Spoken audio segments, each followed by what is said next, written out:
Hey guys, welcome back to my channel. I'm going to talk about a little different topic than what we talked in the last 3 or 4 videos. This time I'm going to talk about a deadlock in SQL Server. It came to my mind based on what I experienced a few weeks back in a production scenario, and it so happened that there were few other people looking at it, and they were not able to ask right question to the DBAs and really understand what to ask for, what lock to ask for, how to check what is the deadlock, where it is happening, and things like that. So I thought of whatever I did, I tried to recreate a scenario, kind of a test scenario on my local server, and we are going to look at how do you kind of identify the deadlock and then try to resolve the deadlock. Of course your DBA will be expert in doing that, but it so happens sometimes you might have to ask for right questions, or maybe when the DBA is talking about what is happening as a deadlock, you might have to take few decisions on to resolve the deadlock and things like that. So I thought of recreating a scenario that I kind of faced, and maybe look at the different ways of capturing the logs and understanding the log and then acting on the log and then create a resolve the deadlock by doing some solutions on your objects or your procedures and things like that. So the as far as no deadlock goes in SQL Server or any other database, what do you mean by deadlock? The database people and the DBAs will be pretty much will be aware of it, but no, most of the folks from the application side, those who are developing their code in Java or .NET or other front tier or middle tier applications, they might not be aware of what to look for, and what really deadlock means and how it happens in SQL Server or any other database. So this example is just SQL Server, but it's going to be similar across all database technologies. So let's look at first of all what is deadlock, why it happens, and then we'll actually try to create a situation where there is a deadlock, and then we'll try to resolve that deadlock. So what happens in any database, like the process one is trying to do something and then it needs to acquire a lock on resource maybe one, right? So this process one is running, it acquired a lock on R1. There is a process 2 that started or starting or already has started, and it has a lock on R2. And now somehow the code is running and the P1 process needs to now acquire a lock on R2, and the P2 process now needs a lock on R1. So now what is happening is P1 is waiting for P2 to release the lock on R2, and then P2 is waiting on the process P1 to release the lock on R1. So that's where there is a deadlock now, because no process is going to release the lock, and no process is going to get the lock that it wants. And SQL Server then finds this situation as a deadlock, and then it tries to resolve it based on priorities, and then it chooses one process as a victim, and the other process as a winner, and that's where you see an error saying that there was a error in transaction, some process was a victim of deadlock and it was ended, but the other process continues. So that's the whole scenario how the deadlock happens in SQL Server. So let's try to create that deadlock kind of a scenario, and then we'll see how to capture that logs and know how to resolve that deadlock. So let's go to SQL Server. That I have like two query analyzers running here, and I'm going to start both of them. One is calling just a stored procedure, and the other is also calling another stored procedures. We'll look at the stored procs later point of time. But right now I'm going to start both of these transactions, or both of these processes, and see what is going to happen. So you see I have the SOP DD2 actually is doing something. At least return me few records here. I see 99 records almost returned from my SP. SUP DD1 is still running. No results, no messages as of yet. And let's give it probably few seconds, or maybe a minute or so, and then let's see what happens. So these actually stored procedures are trying to do some updates, some selects on different tables on my database, and I'm just executing those stored procedures in two different query analyzers. So this is how typically your situations would be in your applications, like the application calling two different stored procedures, and then you see on application maybe the user is reporting to you, or maybe the ETL is running or something like that, and then you go back to the log and you find out that this kind of a message. So it says transaction process ID 52 was deadlocked on lock resources with another process, as and it's kind of a deadlock victim being chosen. So that's what we talked about in the presentation, one slide, like one is chosen as a victim, and the other one is chosen as a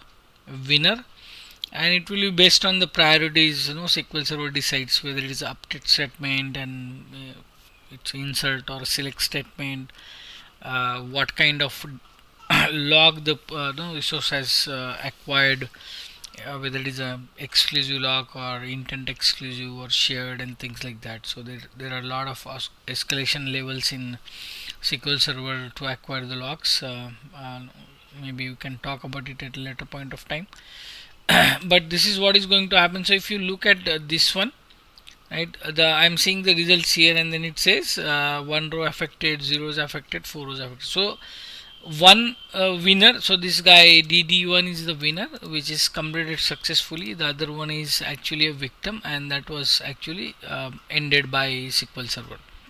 So now the question is, how do you find out this, what happened? So I have a SQL Server log open. Let me so this is SQL Server error log, and I'm just looking at my error log, and I don't see anything no, that happened recently talking about something like a deadlock. So no, it won't happen here, because when you want to see something related to deadlock in your error log, you need to kind of start your SQL servers with some stress flags. I can do that either through a query analyzer, which will be only for that session. So once you restart the service, you won't see the deadlock message appearing. But if you do it to a service restart itself, add those parameters, trace flags, you'll have it on the service running at all the time, whether you restart or don't, doesn't matter. For this purpose, right now we are just going to go to the query analyzer and kind of uh, start our trace flags. I mean, enable the trace flags, which will actually capture our deadlock here. So let me go to here, and I'm going to do like enable trace with a trace flag 1204 and 1222, and let's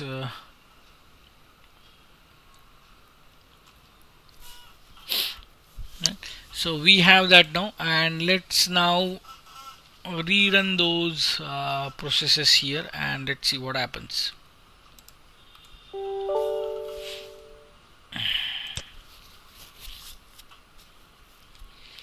Right, so again we started the processes. This SUP DD2 is doing something.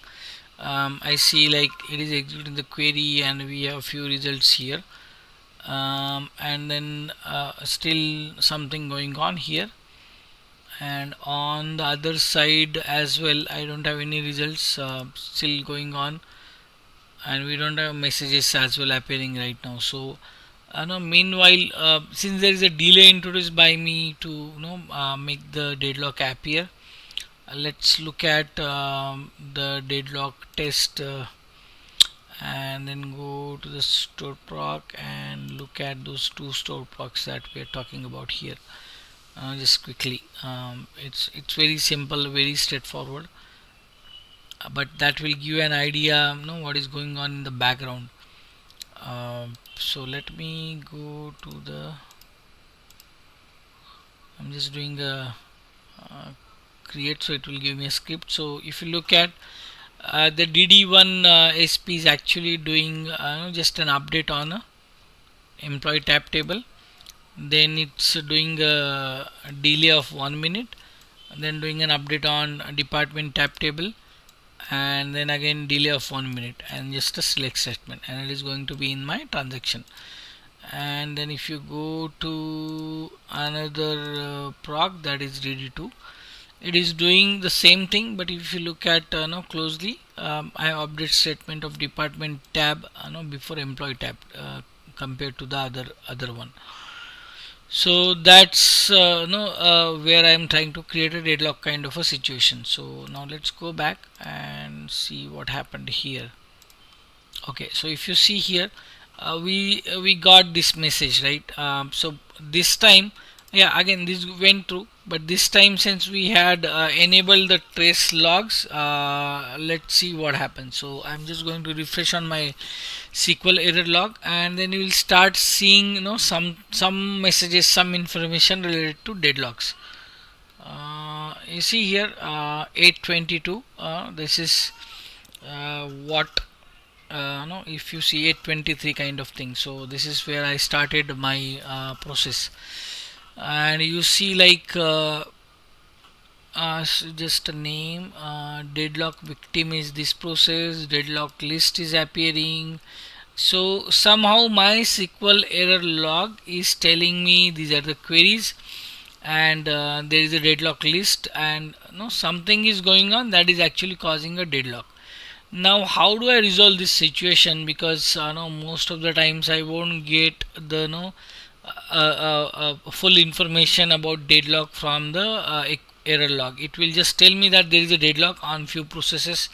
It might give me statements as well, right? But not really sure what is causing deadlock here.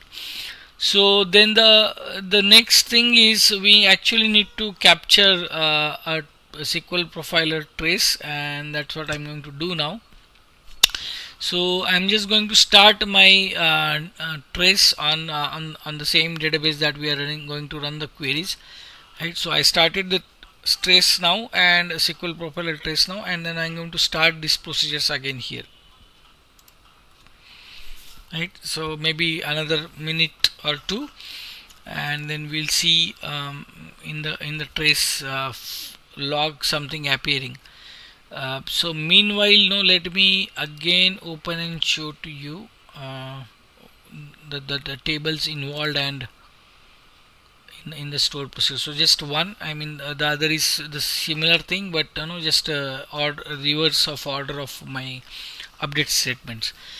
So we have a table called employee tab, right? And I'm just trying to update a column on that for a particular ID, and then I'm going to I'm doing something update on another table for another column, I mean another ID on another column on that table, and then there is a delay which we already saw. So that's probably what is causing me an issue, but not really sure, because when you are actually looking at the deadlock, you don't know what is actually going on, right? We know what we are calling here, we know that these are the objects involved, right? But in a production scenario, how do you know that actually this procedure is causing a problem with the another stored procedure, and that is causing a deadlock. So let's go back. So this is completed, and you see this again, the same message. So now let's go back to our SQL Profiler trace. I'm sorry. Uh, Let me, yeah, here. So if you see here, alright, I'm just going to pause this for a moment, and then you see here deadlock chain, and then I have uh, deadlock victim. So if you see here, I have a deadlock list, deadlock victim appearing here, and there are few other things as well, right, which probably will give you some information that we are going to look at later. But if you see here, this cross sign means this is what is the victim chosen by SQL Server to kill the transaction, and the other process, which is process ID 51, has gone through, it's went through. So now what is 51 and what is 52, right? If I have this log given by my DBA, then obviously I can go back to at some place in the profiler where it tells me what is 51 and what is 52 for my processes. So if you see here, 51 SPID, that is telling me that it is calling SP called SUPDD1, and then the 52 is actually calling SUPDD2. So I know now that these are the two processes involved in my deadlock. Now let's go back, right? I have this information of these two procedures involved in my deadlock, but out of this, there might be thousands of SQL statements, but what is causing the deadlock? So let's look at my deadlock list, deadlock victim again. So if you see here, then what is happening is this is telling is the server process ID 52, which is of course an SPID, is actually requesting an update lock on this particular DB ID 10, file ID 1, page ID 336, and the object ID is this. And then it is trying to it already has an exclusive lock on this file ID 1 and then page ID 360, and this is the object ID. And the process ID 51, it has exclusive lock on this particular, like DB ID 10, file ID 1, page ID 336, and this is the associated object ID, same thing. And it is now trying to request a update lock on this particular resource. So that's where the deadlock has happened. Like this has exclusive lock on this, and this process has exclusive lock on this. This is trying to request a lock on this, and this SPID 52 is trying to request a lock on this. So that's where deadlock happened. SQL Server selected this as a victim, killed it, and then this transaction went through. Now I have enough information, like what is the DB ID, what is the file ID, page ID, and all this. So from DB ID you can obviously find out what is the database involved, and a lot of other information from file ID and page ID. But the important information for us here right now is the object name and the object ID. So it's employee tab and it's department tab. So I know it's a probably employee tab and department tab table involved, and then I know the objects here. So obviously these two processes calling those two SPs are causing me a deadlock because of this and this table.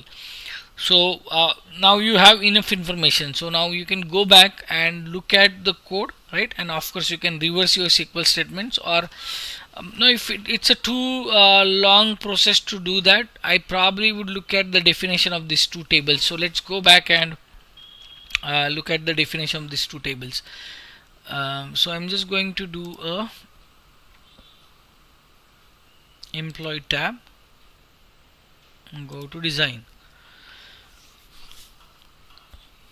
Okay, so now if you see, I don't have an index here, so that is why it is actually escalating the log from the row ID to page ID to to the page level kind of thing. So let's create no an index on this, and then let's see know how it goes when it comes to starting my these things. So let's go to table designer, set primary key, and then I'm going to save this.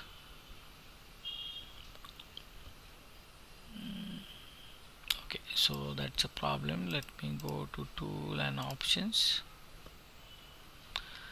and there will be in the designers, right,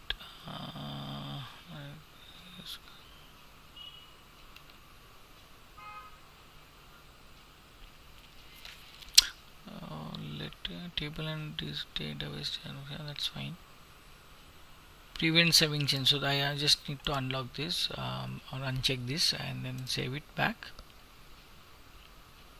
right? So that went through. Now let's go back to the department table. Let's go to table designer, set a primary, so this will create a cluster index on my table automatically, right? Because the primary key will be a cluster index by default in SQL Server.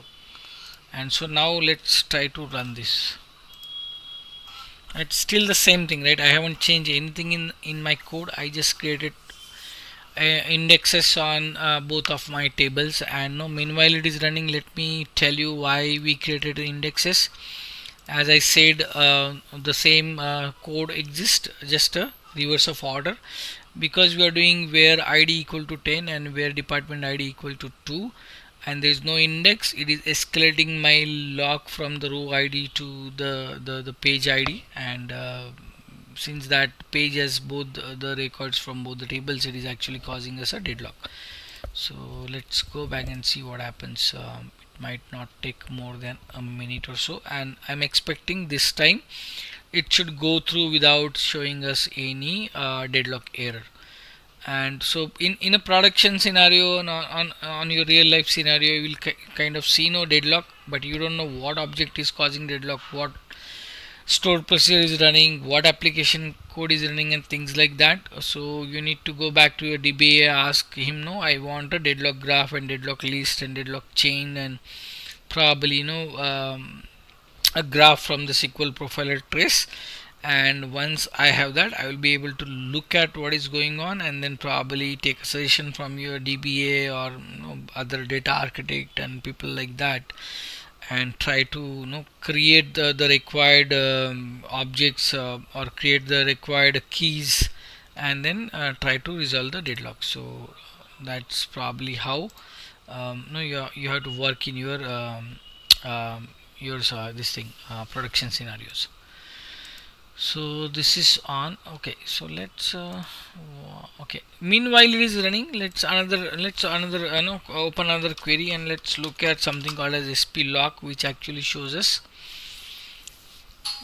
deadlock. So if you see here, grant, it's page level, and it's working. This is key level. Now if you see, I have a key level lock and this key level lock, so it's working perfectly fine. And okay, so if you see, this is gone through perfectly, and our other query also has gone through perfectly. So that's how you try to resolve your deadlock errors. Thank you so much for watching this video. Please subscribe, put your comments and likes on the channel and videos. I will get back to you with a new thing soon. See you then. Bye bye.